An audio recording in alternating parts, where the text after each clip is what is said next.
looking for some bounties that'll pay him something. So instead of, because a lot of the times the alternative in open source is you get paid nothing, right? Sure, And sure. and But I then mean, the regulation where, if you have funds to yeah, pay, then you need to, like, can't you can't go above, a little above what is kind of normal in the platform, and then have the scope of work be considerably more, and then call that like a consummate payment for the amount of work being done. yeah, It's just not right. I mean, especially because, when you got ICO money, well, that's exactly it. I mean, some of these projects continue to raise a lot of money. Yeah, I mean, the same, even from a design standpoint, we had the same thing. We had people came in and said, "Hey, we would like to engage with you guys and see if you guys will design our website for us." I'm like, "Fine." I gave them something which would be a tenth of what we'd charge a regular customer, and they come in and say, "Oh no, this is too much for us." I'm like, I saw how much money you raised like three yeah, months ago. Don't yeah, be cheap. Just shell out the cash. It's yeah. I and mean, just because you and are also open there's a source, quality, right? There's a that's quality that's it. guarantee where it's like, That's oh yeah, maybe you could go to Gitcoin and it's a crapshoot. You might end up with a great guy. You might end up with nothing that will ever be useful.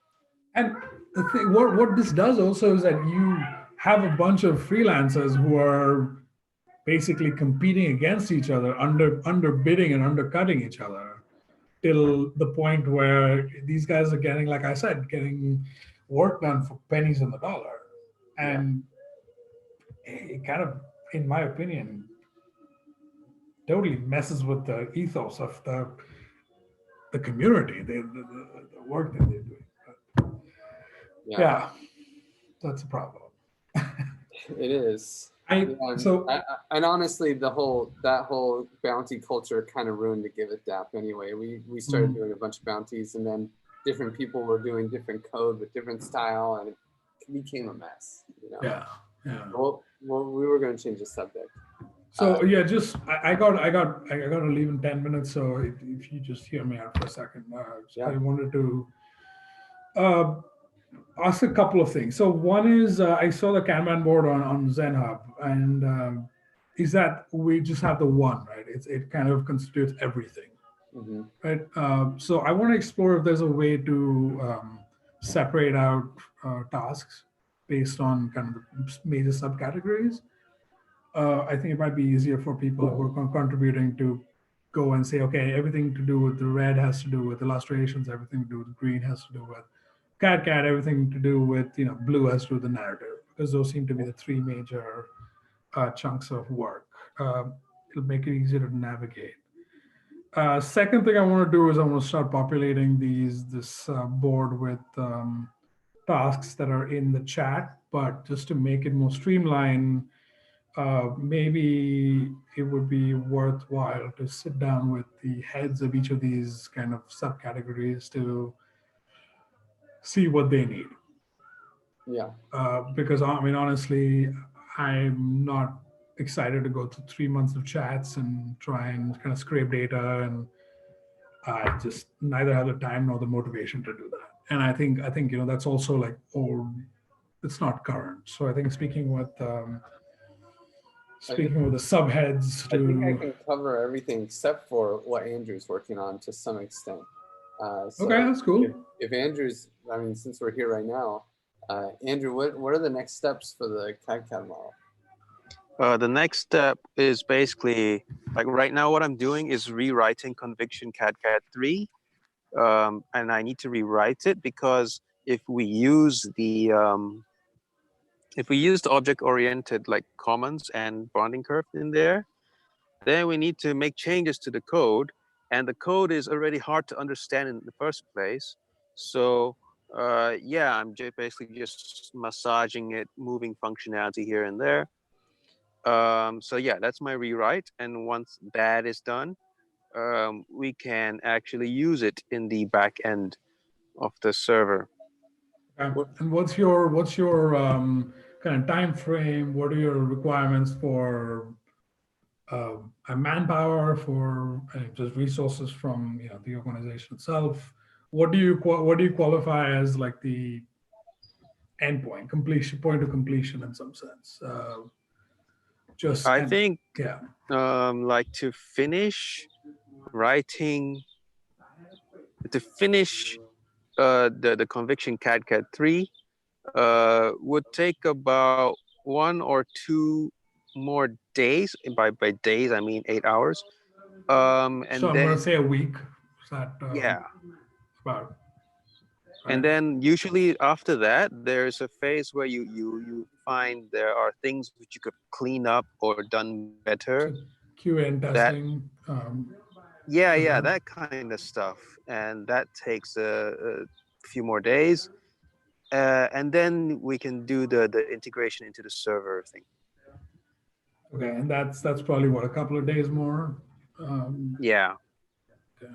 The integration of the server shouldn't be so bad. shouldn't be so bad. I mean, it is. We're not getting paid for this. So No. well, we are, but Well, it's kind of a side gig. So Yeah. I'd rather go 1 week than to go a day and then overshoot it by 5 days. Well, and when you're saying days, though, you're meaning 8 hours.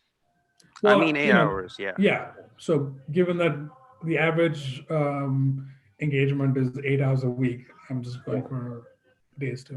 Which hopefully, if we have once we get the narrative done, we can really kick that up. But Yeah, I mean, I can do 8 hours a day for a few days. Yeah, but I mean, it's also our responsibility to like give you the kind of the needs to kind of fulfill your needs so you can effectively use those 8 hours. Yeah. I don't want you to be like, oh, I'll do 8 hours sprint and then 4 hours into it, you're like, oh, I don't have this. Now what? You know what I mean? Like, so now QA, would you need like a third party to help you test it? Would you need resources from the community to maybe run over the code, to run some scenarios? Or would you just do that by yourself? It would be nice quality of code wise to have someone from cadCAD block science look it over, but I think that's a nice to have, really. Okay. Yeah. Yeah, and what about that? Were you going to make that Lucid chart diagram? I just managed to install Microsoft Office and convert it to Visio. Oh, nice. It's a nice chart. I'm still thinking of a way to make do without it. Yeah. Hopefully I'll find a way to make do without it. The changing the chart is basically like, okay, it's there. I can do it easily on my desktop computer, but I don't really want to do it, that kind of thing. Okay. Yeah, I mean, I think it'll be needed when we want to, if someone else wants to ever come in here and mess with this stuff, with the, because it's kind of the map. So it will be, what? It's kind of essential, honestly, like to kind of maintain continuity of work and help like the general community have an idea of the infrastructure. I think, just, yeah, if we can do it, not if we can do it, we should do it. How can we do it? Yeah, I mean, we can make it. Well, yeah. I mean, I'd be happy to do a work session with you to hack through it sometime. The thing is, if it's on your desktop, it's harder to collab. Lucid Chart, we can do it at the same time, like Google Docs style. So that's why Google Docs got popular, right? Yeah, exactly. But yeah, what do you define as like the point of completion for the model? What point do you like, okay, I'm satisfied with this? Me? Yeah.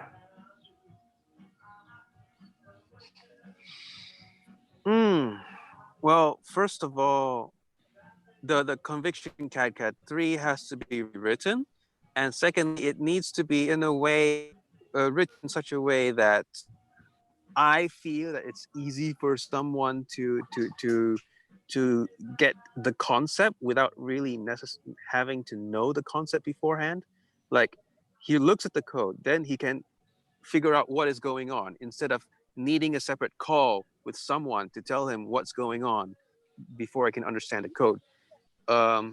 So what if the QA testing part, we introduce an additional thing where you can actually test that with 4 or 5 people from the Common Simulator group. Oh, is Just say, that hey, possible?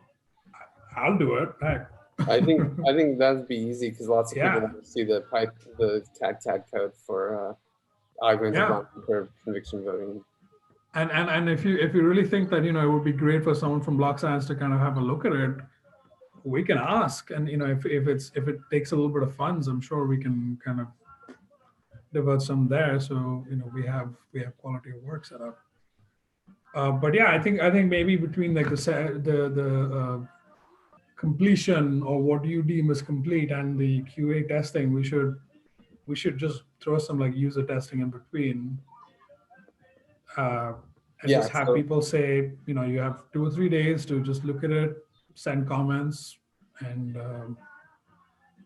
there's kind of a milestone after that too. So like I feel like there's like the code is done and working and like it's fits.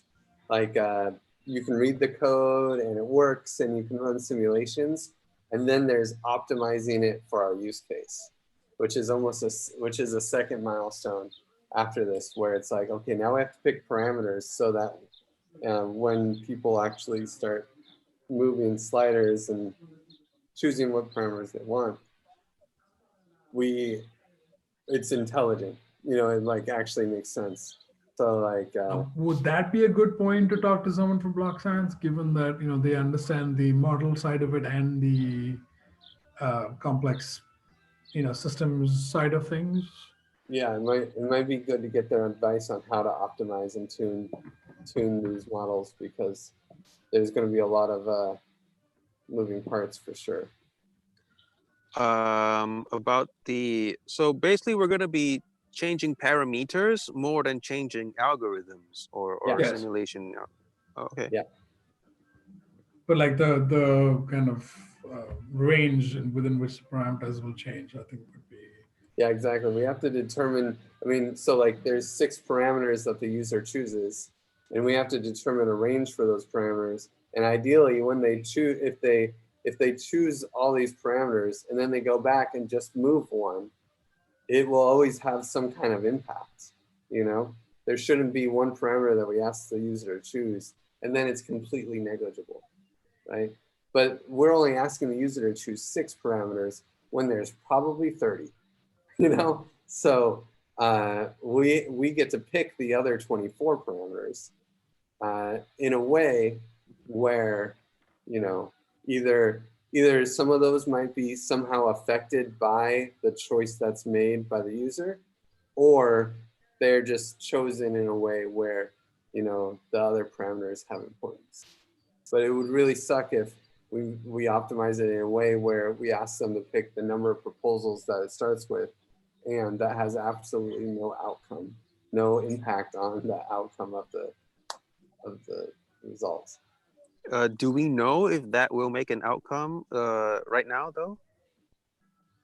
Well, it depends on what other parameters are chosen, right? Like it may not, if there's 10,000 hatchers, then maybe the number of proposals doesn't matter.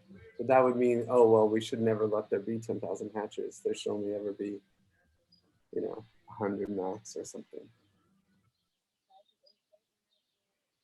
This also means that we actually don't have it down for sure which 6 parameters we're going to expose. No, we do have it down for which 6 parameters are going to be chosen. It's just we have to choose the other parameter as well. Like in the end, all the parameters have to be figured out for the simulation to work, right? We have to have a number for, the augmented bonding curves alpha or slope, right? Like we have to have a bunch of stuff for the ABC, but the user doesn't choose it. Okay. But that's after. So that's the part I'm excited to get to. But first we actually have to have the models. Guys, I got to run, but Andrew, it was a pleasure to meet you. And I want to touch base again just to kind of understand what kind of resources you have currently in terms of people. Are there any people who are helping you? Are there any people you need helping you? How many people you need? What tasks you need? Just kind of understand, and maybe we can sit and just create some kind of tickets for a Kanban board, which we can set up in Zen Hub. Right now I'm doing it by myself. Tomorrow Okay. I have a call with Jeff Emmett. Maybe he can like shed some insight into how the code was written. Okay. Yeah, I think Jeff and Sam hopefully will both come. Yeah, Awesome. Sam, he said he wanted to join the call, and then I told him about the call, but it seems he hasn't read it or responded. So Yeah, fair enough. Yeah. All right, guys, I do have to run. Thanks, Ravi. See you guys. Bye. bye.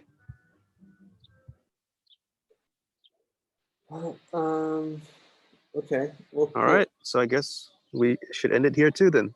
Yeah, I think so. And we'll just chat tomorrow at 4. Okay. Enjoy. See you, man. Thank you. Bye.